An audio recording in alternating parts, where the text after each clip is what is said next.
ভক্তি করবে জীবের মুক্তি। যাহা কিছু কর্ম করি না কেন ভক্তি সহকারে করলে মুক্তি। তাই শাস্ত্রের মধ্যে সুন্দরভাবে মহাজন এই পদে রচিত করেছেন। ওরে পুরাণেতে আছে উক্তি,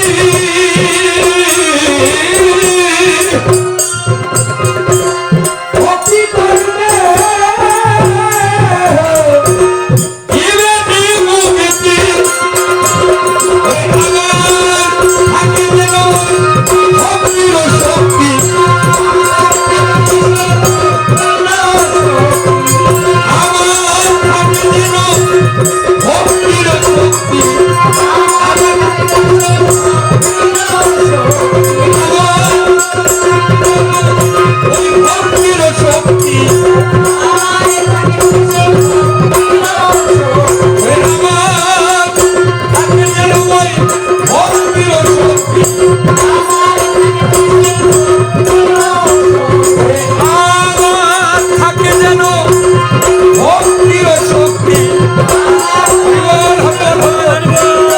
জীবের মুক্তি। ওরে আমার থাকে যেন ভক্তির শক্তি,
আমরা যা কিছুই করি না কেন সারা রাত্রি অবশ্যই যেন মায়ের প্রতি লক্ষ্য রেখে, মায়ের প্রতি লক্ষ্য রেখে কীর্তনটা যেন করা হয় এবং মায়ের গুণগানটা মানে হরি কীর্তনের সাথে যেন মায়ের মেয়ে থাকে। এটা সকলের কাছে অনুরোধ থাকলো, তাই না?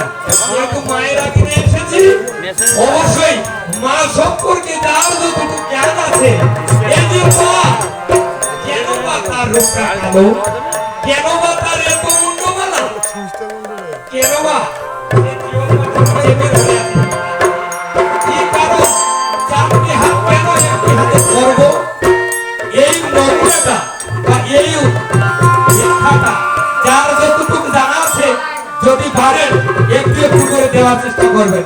আসলে পায়ের নিচে কি শিব না আরো অন্য কেউ? কেন, কি কারণ?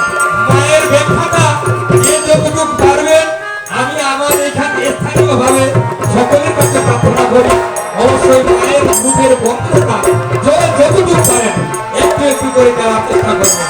এটা আপনাদের কাছে সকলের কাছে আমার অনুরোধ রইল। কথা কি বোঝা যায়? আমি এখানে শেষ করে বসে যাচ্ছি।